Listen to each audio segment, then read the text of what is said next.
Valley Mosquito and Vector Control District.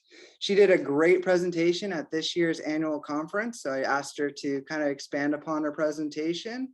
And I thought it was going to be really useful for a lot of the technicians throughout the association. We'll be taking questions at the end, so if you could add those to the chat. And yeah, we'll go ahead and get started with the presentation. Unless, Marissa, you have anything to add? You're muted, Marissa. There we go. Sorry. How embarrassing right off the bat. I just want to say, thank you to everyone for taking the time to watch this, and thank you for the opportunity. I'm excited to share this with you. All right. Sounds good. We'll go ahead and get started.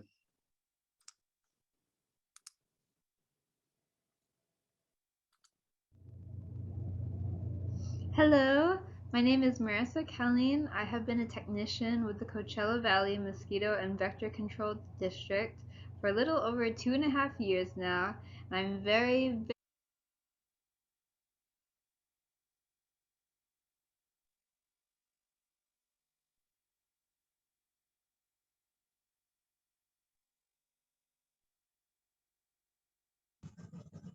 Let me go ahead and start over.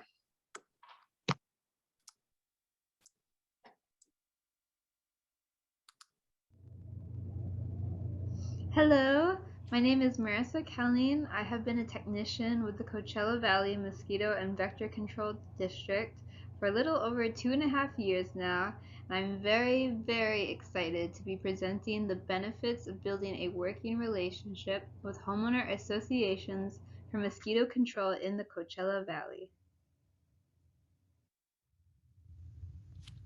I feel so lucky to live in the Coachella Valley in the wintertime. I mean, just look at it. The sun is shining, the breeze is cooling, the water features are operating. Our beautiful weather and golf courses attract a large retirement community and seasonal residents with second homes. Many of these residents live in homeowners, associations, or HOAs, as I will refer to them throughout this presentation. In the valley, we have 625 HOAs, or 625 opportunities to include these communities in our mosquito control efforts. Because once summertime hits, it's crucial to work with HOA management, and I will tell you why. Because our summers reach up to 120 degrees Fahrenheit, which is so hot, and so a lot of these places require frequent irrigation to maintain the courses and just the properties in general. To comply with California conservation water laws, these HOAs have to have drainage solutions built into each property so that excess irrigation water doesn't spill outside of the community. Now, as we know, these drainage solutions can quickly become mosquito breeding sources. And around this time, since it's so hot, this is when the seasonals do leave the valley, so that severely limits our access to these potential breeding sources that they could be leaving behind in these HOA communities. So here are some examples of the drainage solutions that are built into HOA properties to make sure that irrigation water is not spilling outside of the community. So the dry wells, I mean, these can be kind of sneaky. They could be right out in the open, or they could be underneath a bunch of leaves in a random patch of woods. And they're dead-end sites, so the water will collect in the drain, and then it just sits there until it can percolate into the ground and dry up. And then we have French drains. French drains are so classic. We see them everywhere. You'll commonly see them around the low points in golf courses and just around people's properties in general. Some homes have many French drains, some have one, some have none. But I don't want to make anyone biased against French drains, but they're usually breeding mosquitoes. If they don't reach a certain water level, then that water just stays stagnant and doesn't drain out where it's supposed to go. And then finally, we have catch basins. And catch basins are kind of like the final boss for irrigation water. Like if your dry wells and your French drains aren't picking up that excess water, catch basins are placed around the street curbs and common areas to collect that final last bit of irrigation water and make sure it doesn't spill outside of the community. And even though this is great that the HOAs are complying with water conservation laws. They also do need to be maintained and cleaned regularly because when they become clogged with trash and debris, as we all know, these are classic mosquito breeding sites. If I do the math of how many HOAs we have in the valley and how many properties those HOAs have and how many drains those properties have, it's hard not to get super overwhelmed because who could possibly control all those mosquitoes? But in my own zone, I started investing time with various HOA managements to improve efficiency, and the successes I've had has been encouraging. By establishing a good working relationship with HOA managements, there is evidence to support access to seasonal properties and contact with the homeowners is possible. Maintenance issues conducive to mosquito breeding are resolved quicker, and pesticide applications can be reduced. And here is a picture of my supervisor working with HOA management showing them what's up with their breeding sources. But how do we get HOA managers to take our mosquito concerns seriously? Well, I don't think there's one right answer because every HOA is different and every manager is different. Some you're going to have a lot of persistence to get to, and some it might be easy right away. But I will say that a strong email can go a long way. I like emails because you can put a lot of information in there, and then the person receiving it can soak up all that information on their own time. And also, if they need to forward it to someone else, it makes it easier for the message to stay clear. I always try to include if there's a high number of service requests coming out of that area, or if we have high adult mosquito trap counts, or if there's a lengthy history of drains breeding in that community. Those are all great things to include to really back up your point that there is a mosquito issue in this community. Also, obviously, it's important to emphasize the negative impact these neglected sources have on public health. Sometimes people just don't realize how serious mosquitoes can be. So I don't know, sometimes I feel kind of annoying being like, hey, you got mosquitoes, when people don't understand how serious it can be and the diseases that they bring along with them. So it's important to include some background information on why we're taking this so seriously. And I'll try to come in with some advice or recommendations for how these issues can be resolved, whether it be physically, biologically, chemically. And then I'll also include, like maps of where all these where all the sources are located to help them find the sites easier.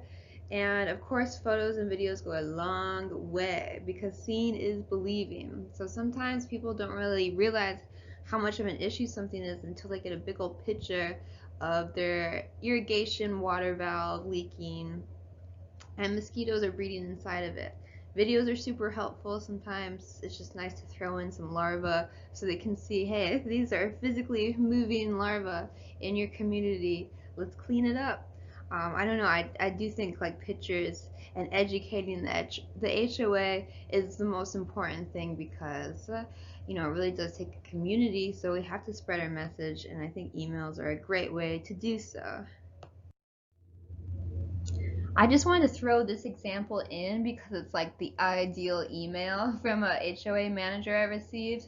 I had gone into this community for mosquito SR and ended up finding a green, I guess, waterfall feature in someone's backyard, but I could just see it from outside their property. So I was able to contact the HOA manager. She contacted the homeowner, so I was given access to to inspect the property to see if there's any additional breeding sources.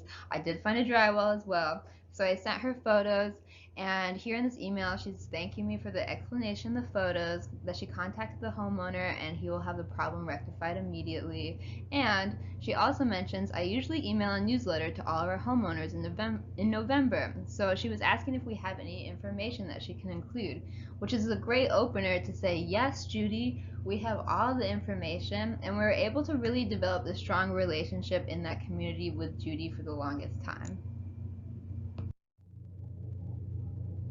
Getting access to inspect properties can be time-consuming, but sometimes necessary to make sure there are no stones left unturned when looking for breeding sources.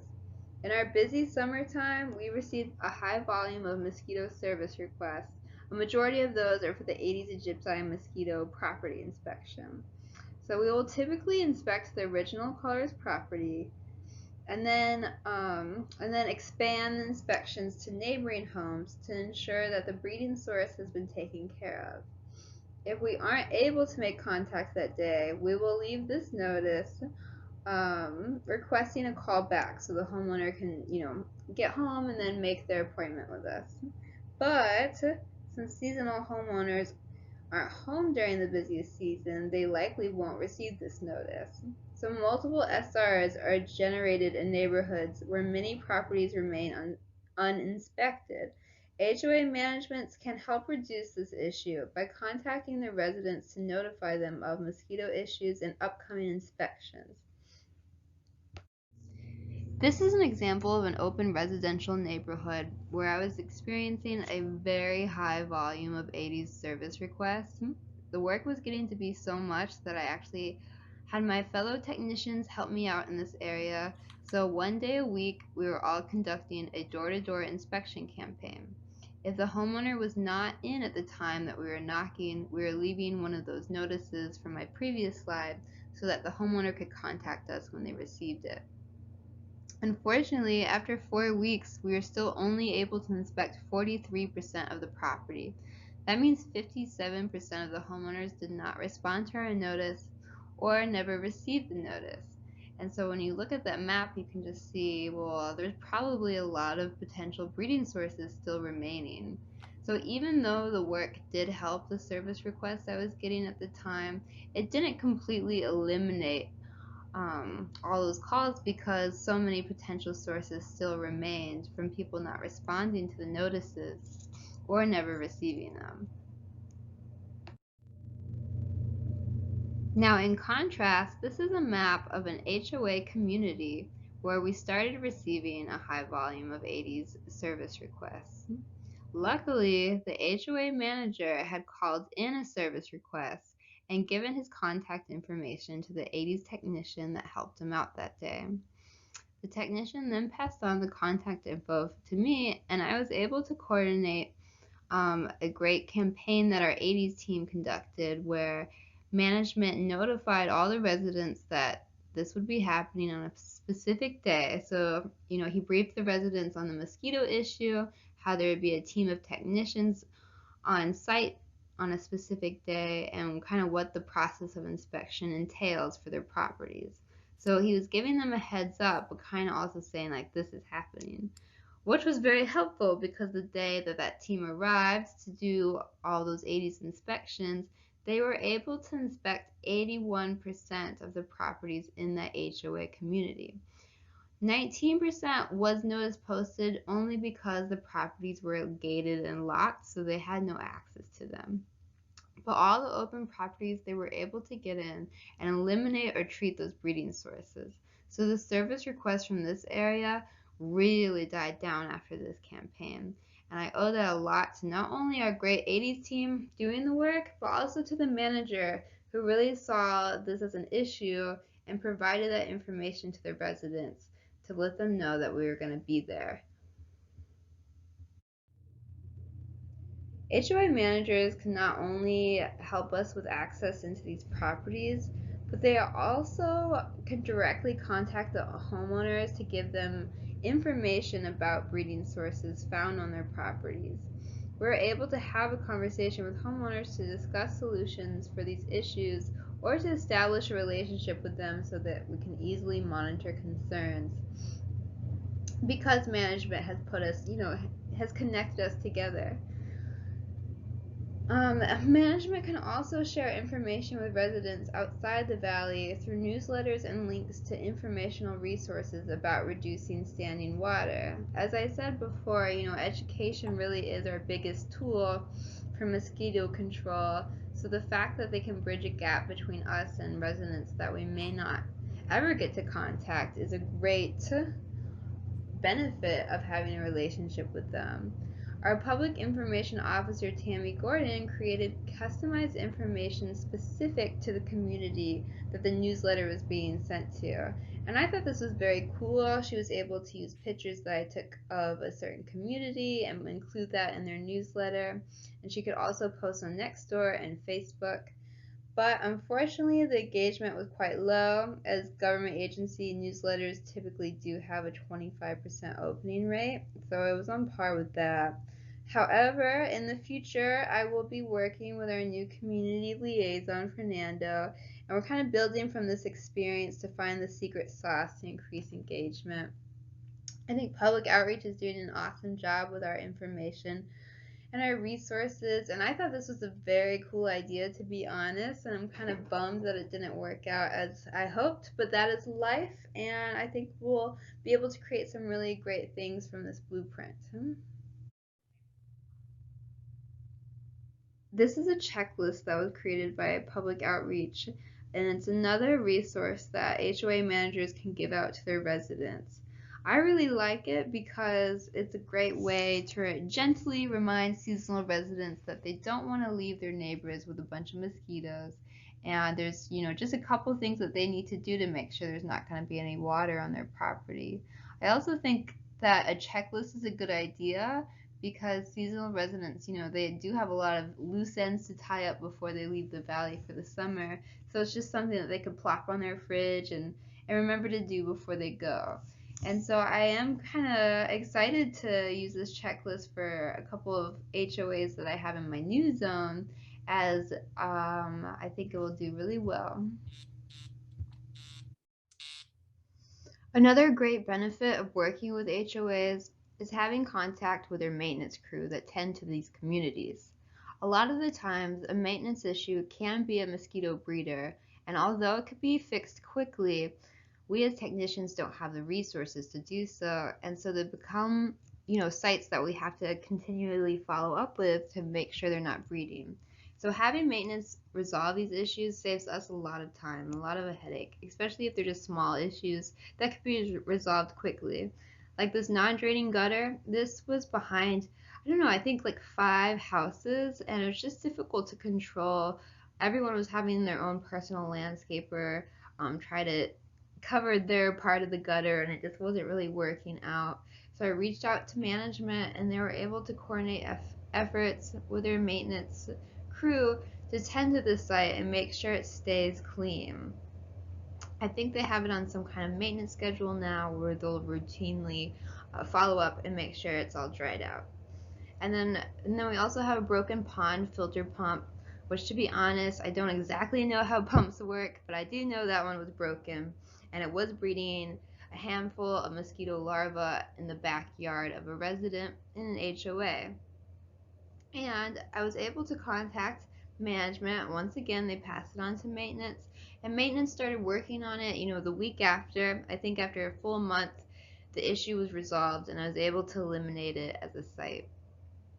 And finally, like I said, the French drains, they're so classic. We see them everywhere, and they're often breeding.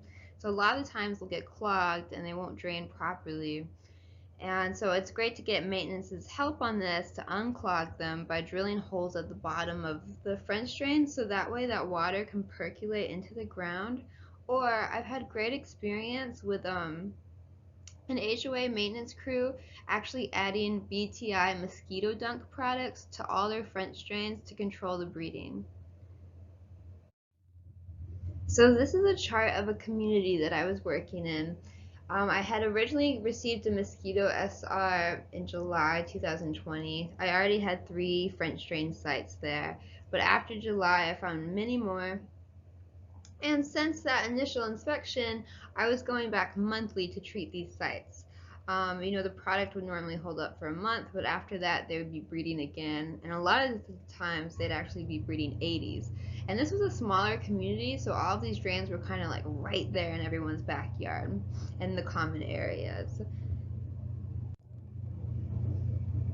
After 5 months of treating these drains every single time I was going back for an inspection, I made 53 pesticide applications just in 5 months.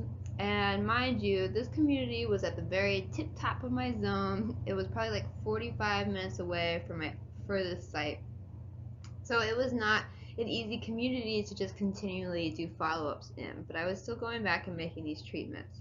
And luckily, one day I ran into the HOA president on the board, or he was just a board member, and he was very concerned about the mosquitoes in the community. He was asking me what I was doing, so it was a good chance to explain the work to him. And of course, he asked me, well, what do you recommend to tending to these drains? And I told them, you can drill holes in French drains so they'll percolate into the ground, but sometimes that's a little harder to sell because that's a lot of drilling to a lot of structures, and sometimes you do have to dig them deeper so they can accurately or properly percolate into the soil. And then I also suggested that they could buy BTI mosquito dunks because it's a relatively cheap product. I think a package contains multiple dunks, and there's very limited resistance to BTI products. So I did recommend that to the to the homeowner's board member, and he was very receptive. I sent him a map of where each drain was located, and he was able to have their maintenance crew routinely add mosquito dunks to these sites. So this is one of the things that I'm kind of proud of, honestly, because after working with the HOA board member and maintenance was tending to these French drains with the mosquito dunks on their own, I continued to follow up, and after a year of follow-ups, I only made 9 treatments. So going from 53 treatments to 9 is an 80% reduction rate in chemical applications.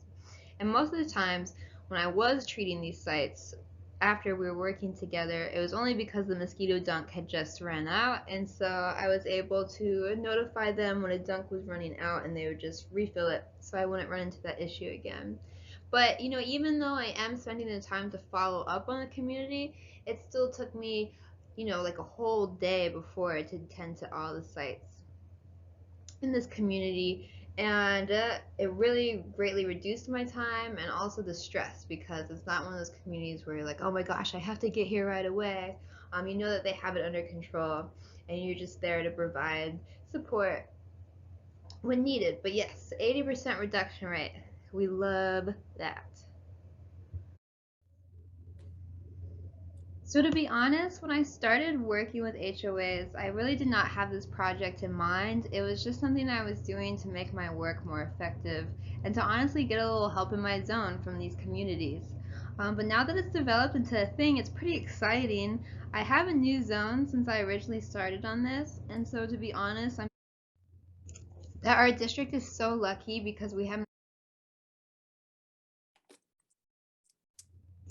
that our district is so lucky because we have an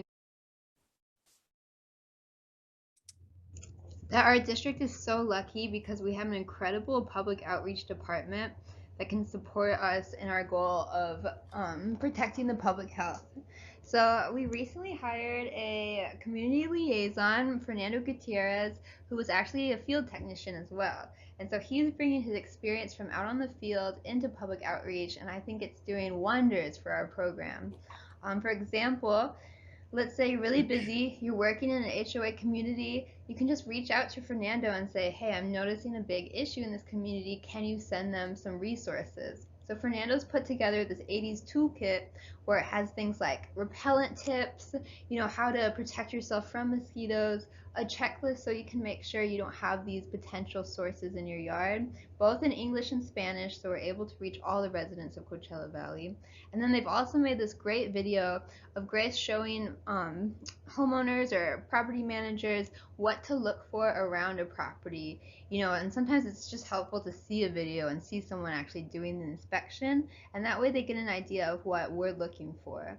And I don't want to take Fernando's work as my own, but I did just kind of want to briefly show you how great he's doing with this program and how essential it is for us to ask for help when we need it, because there's other departments of the district that are doing such great work with the public as well.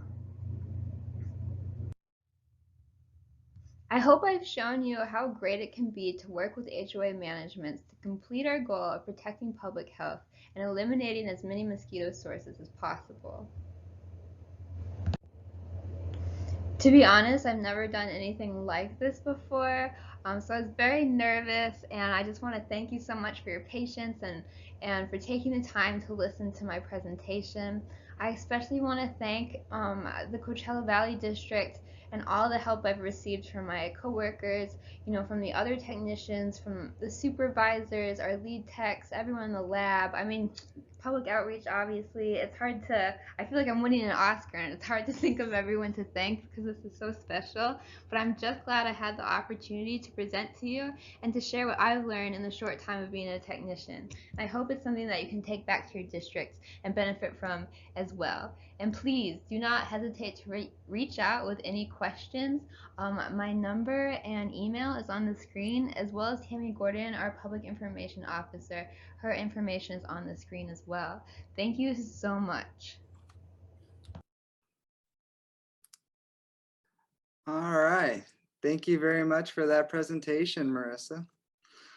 All Thank right. you. So I think one of the slides like cut out randomly, so I'm not yeah, sure. it just kind of jumbled around right there. So I don't know. I'm sorry about that. Oh, no worries. It could have been on our end as well. So we have one thing in the chat from Jay Ray. I found using weed cloth under drain lids for holding cloth has limited larvicide use. I removed prior to winter and monitor for sag and tears, but has made for less applications. So something also good to use on those French drains. It's a very good input. Yeah. So I have a question for you. I think we talked about it a little bit before when we started here. So a lot of that work was done in 2021. What have you used from, or the lessons that you've learned with working with HOAs into the 2022 season so far? Well, I learned a lot. When I originally started doing all this work, I didn't expect for kind of like a project to come out of it, but I'm so glad I started the work. Because coming from 80s, you kind of get used to talking to managements, at least to let them know your team's going to be on the scene. And so I was already kind of used to that. And now bringing it into my zone, I'm just kind of excited. I'm just getting to know the zone, to be honest, but I am excited to start working with the HOAs I have here. Initially, I'm just kind of marking down, the problematic areas that I'm finding, and then I'm going to narrow it down to a couple HOAs to start off with. And so I'm excited to try that out. Nice, nice. I like how you use the whole IVM strategy to really try to help out the residents of the Coachella Valley. If anyone else has any questions, please put them in the chat. I'm not seeing anything. I see a great job from Jonathan Luong. So, good job, Marissa.